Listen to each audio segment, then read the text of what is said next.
भक्तों राधे राधे, जय श्री कृष्णा। भक्तों, आप सभी लोग जानते हैं कि 25 फरवरी 2026 यानी बुधवार को पड़ रही है फाल्गुन महीने की 9वीं तिथि, जो बहुत ही खास है। और भक्तों, ये वह तिथि है जो फाल्गुन मास में पड़ने वाली सबसे बड़ी तिथि है, क्योंकि ये बुधवार के दिन पड़ रही है और इसका बहुत ही बड़ा और विशेष महत्व होता है। पूज्य पंडितों और गुरुओं ने कहा है कि अगर कभी भी मौका लग जाए और फाल्गुन महीने की 9वीं तिथि बुधवार को पड़ जाए तो आप लोगों को 7 हरे दुर्वा घास का उपाय तो अवश्य ही करना चाहिए। इन दोनों का संयोग बहुत ही कम आता है। इसी के साथ में पंडितों और गुरुओं ने अपनी शिव पुराण कथा में बताया है कि इस दिन आपको 7 हरे दुर्वा का उपाय तो आपको अवश्य ही करना चाहिए, क्योंकि ऐसा दिन पूरे साल में सिर्फ एक ही बार आता है। और भक्तों, आप सभी लोग जानते हो कि बुधवार 9वीं तिथि का अगर सबसे बड़ा कोई उपाय है तो वह 7 हरे दुर्वा वाला उपाय है।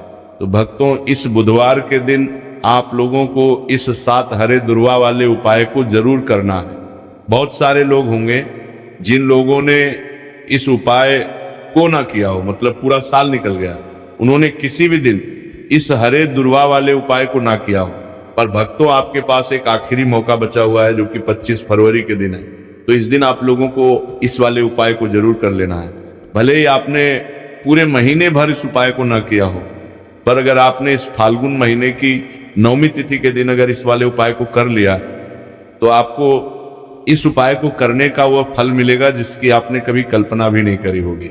इसीलिए आप लोग इस वाले उपाय को एक बार जरूर कर लेना है, ताकि आप लोगों के हाथ से ये मौका ना जा सके और आपको इस उपाय को करने का फल मिल सके।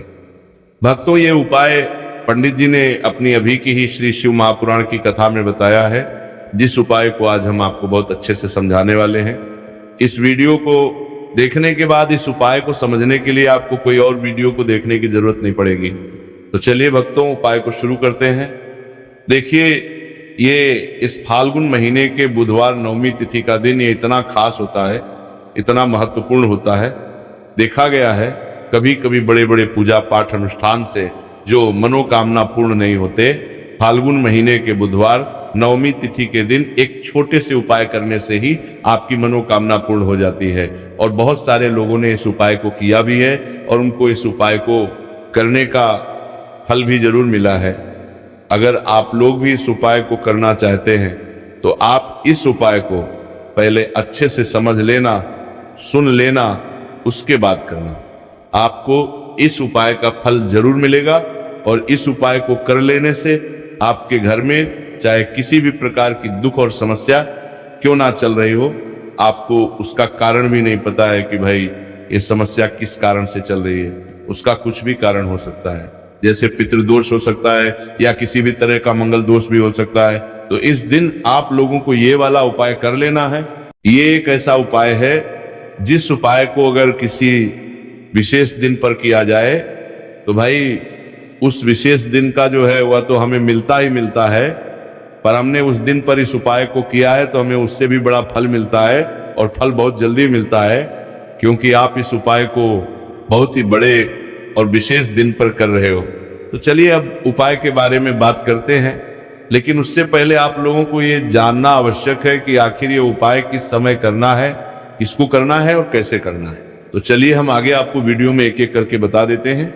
लेकिन उससे पहले अगर आप लोग हमारे चैनल पर पहली बार आए हैं या फिर मेरी आवाज आज पहली बार सुन रहे हैं तो हमारे चैनल को सब्सक्राइब जरूर कर लेना और इस वीडियो को लाइक करके कमेंट बॉक्स में श्री शिवाय नमस्तुभ्यम ओम नमः शिवाय जरूर टाइप कर देना।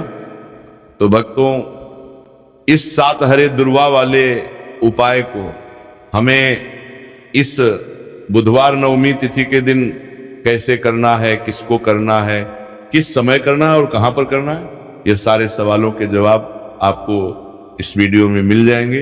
और जो ये वीडियो देखेगा भाई उसको 7 हरे दुर्वा वाला उपाय जरूर करना चाहिए, क्योंकि इस दिन एक हरे दुर्वा का भी बहुत ही बड़ा और विशेष महत्व होता है।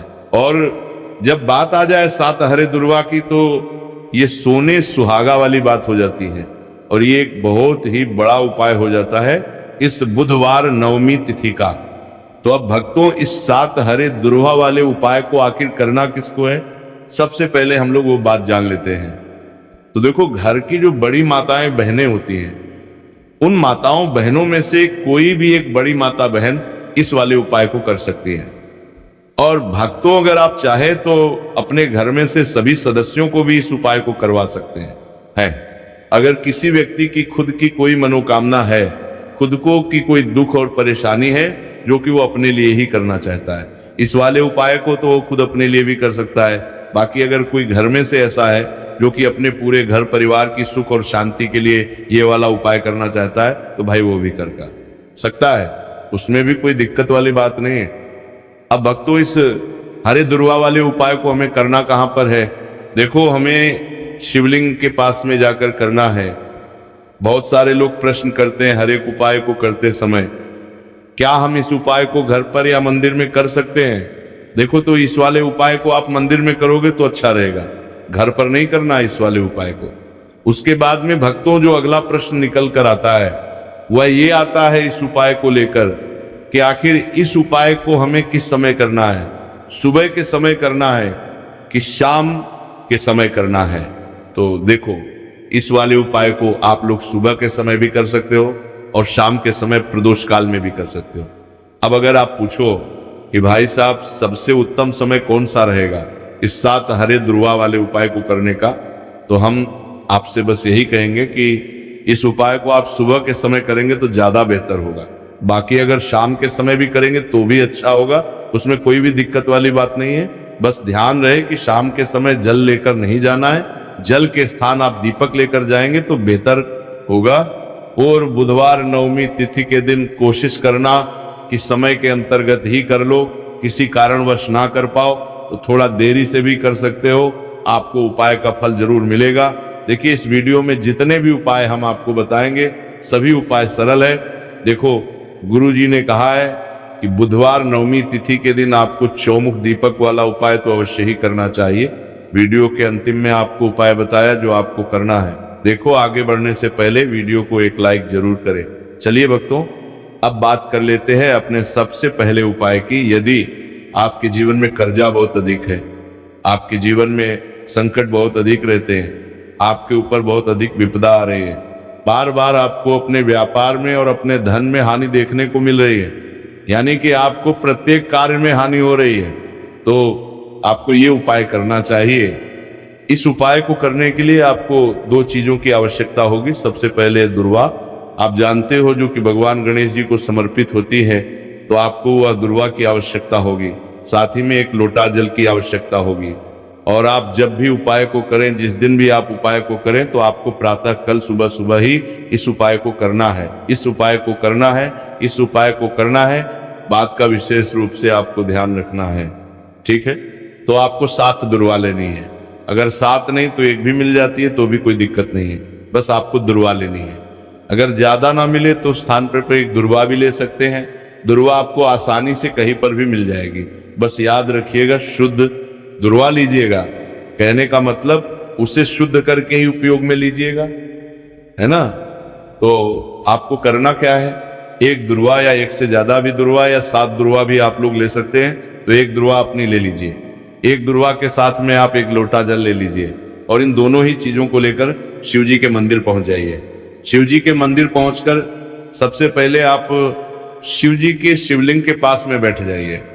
शिवलिंग के पास में बैठने के बाद जो शिव जी की शिवलिंग होगी, शिवलिंग के ऊपर सबसे पहले आपको ये दुर्वा को समर्पित करना है। दुर्वा को कुछ इस प्रकार से समर्पित करना है कि जो दुर्वा की डंडी का मुख होगा वो आप जलधारी की तरफ हो, जहां से जल नीचे करता है ना? और जो दुर्वा का आगे वाला भाग होगा वह अपने आप शिव जी के शिवलिंग की तरफ हो जाएगा, ठीक है? तो इस प्रकार से ये दुर्वा भगवान शिव जी की शिवलिंग के ऊपर समर्पित करनी है। और जो 1 लोटा जल आप अपने साथ लेकर आए हैं, उसी दुर्वा के ऊपर भगवान शिव जी की शिवलिंग के ऊपर एक धारा से आपको समर्पित कर देना है, ठीक है?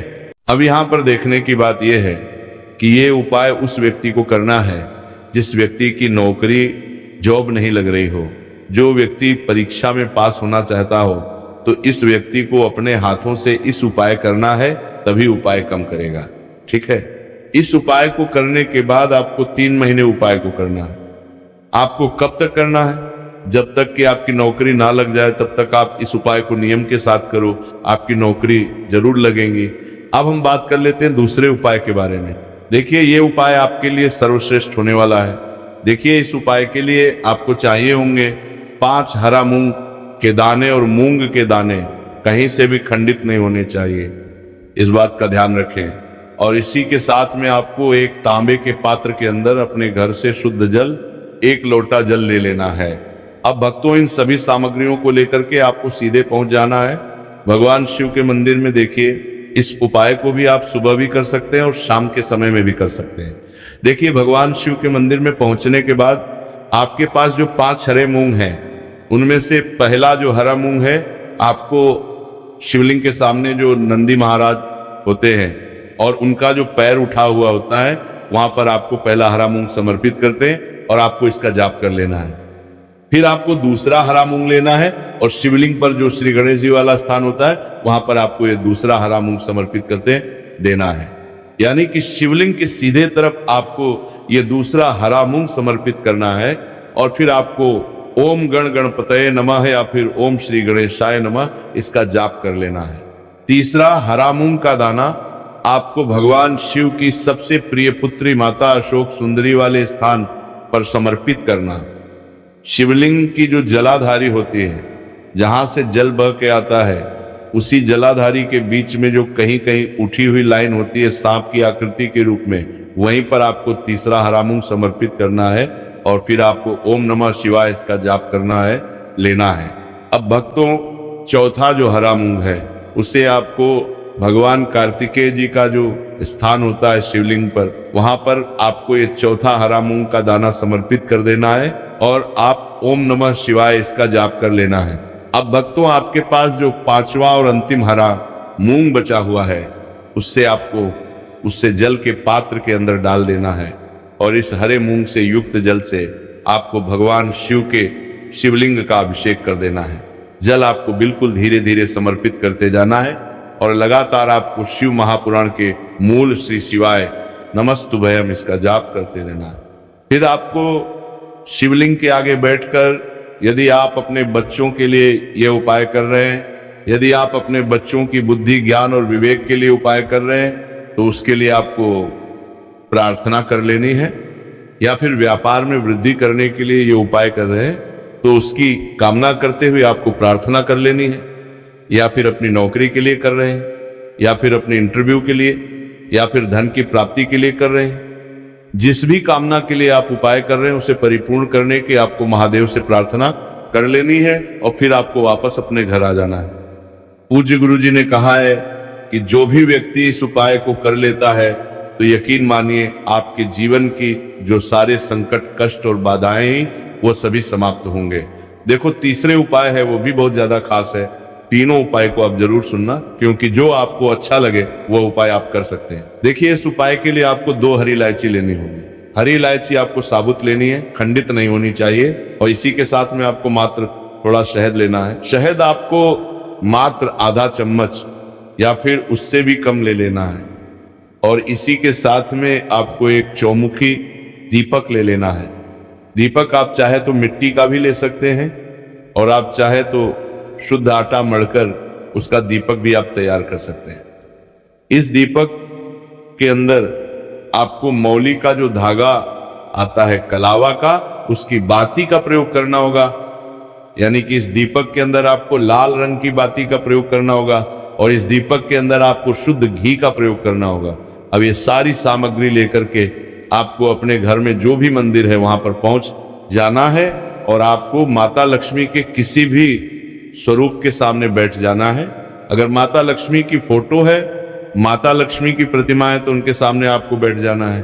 अगर माता पार्वती की प्रतिमा है तो उनके सामने आपको बैठ जाना है। यानी कि किसी भी माता के स्वरूप के सामने आपको बैठ जाना है। अब देखिए, सबसे पहले तो आपको माता रानी के सामने थोड़ी सी चावल की ढेरी बना देनी है। यानी कि थोड़ी सी अक्षत के दाने आपको माता रानी के सामने रखना है। उसके बाद आप जो एक दीपक लेकर के गए हैं, उस दीपक को आपको उन्हीं चावल के दानों के ऊपर रख देना है और फिर इस दीपक को आपको माता रानी के सामने प्रज्वलित कर देना है। देखें इस दीपक को प्रज्वलित करते समय आपको ओम महालक्ष्मी नमः इस मंत्र का लगातार जाप करते रहना है। दीपक को प्रज्वलित करने के बाद आप जो 2 हरी इलायची लेकर के गए हैं उसमें से एक हरी इलायची को तो आपको उसी दीपक के अंदर डाल देनी है और वहीं पर आपको कम से कम 21 बार ओम महालक्ष्मी नमः इस मंत्र का जाप कर लेना है। अब आपके पास जो शहद है और एक हरी इलायची है उसे सीधे आपको लेकर के पहुंच जाना है। भगवान शिव के मंदिर में पूज्य गुरु जी ने बताया है कि ये उपाय आपको सिर्फ और सिर्फ शाम के समय ही करना होगा। शाम को जब भी सूर्यास्त का समय होता है तो उस समय आपको ये उपाय करना है।